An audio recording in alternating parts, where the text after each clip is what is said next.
everyone, welcome back to my channel. I'm Shamira Benson, one part of Team Benson, and today I want to talk to you guys for Medicinal Friday about the herbs that I am going to right now, like my go-to herbs as we prepare for the spring, so that then you guys can start preparing your immune systems and your bodies for the spring.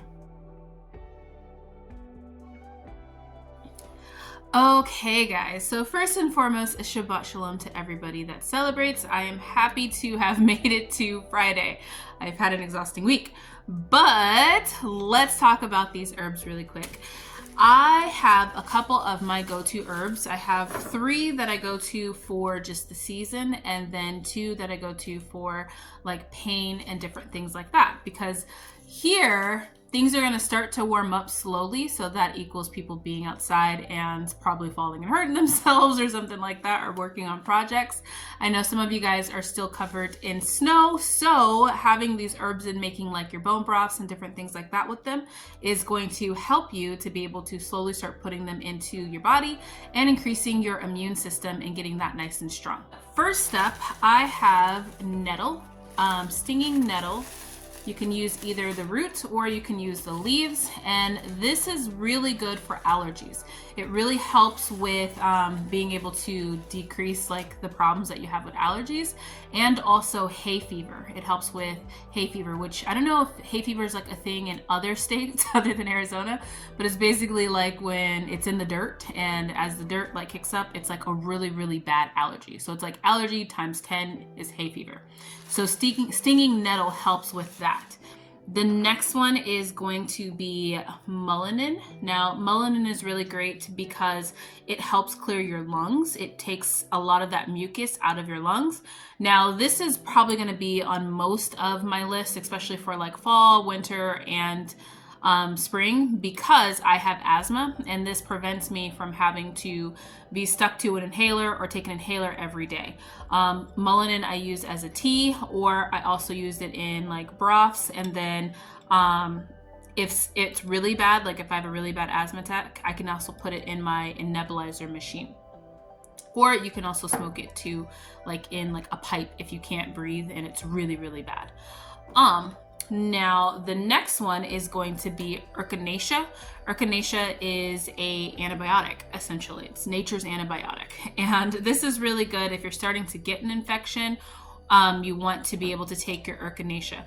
I don't take echinacea daily or anything like that, just because it's an antibiotic, and it's just like how you wouldn't take an antibiotic daily.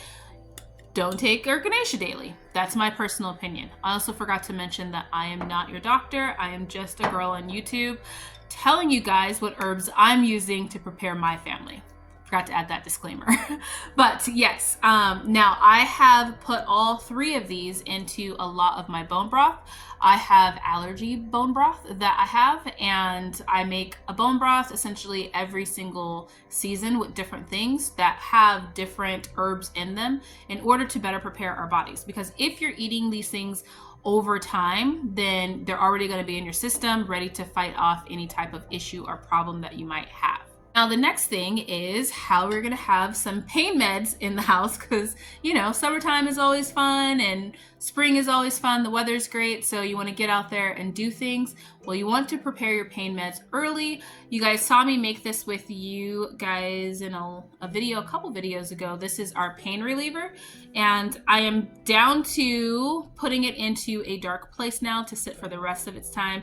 I did a whole video about how I start mine on a sunny shelf, and then I put it somewhere dark. So if you guys have questions, I always get people that say don't do that, but that's how we've been doing it for years. If you have questions, check out that video. But in here, there's going to be cramp bark. Cramp bark is good on any type of soft tissue damage. So any type of soft tissue pains or anything like that, cramp bark is really good for that. Doesn't help so much like a broken bone.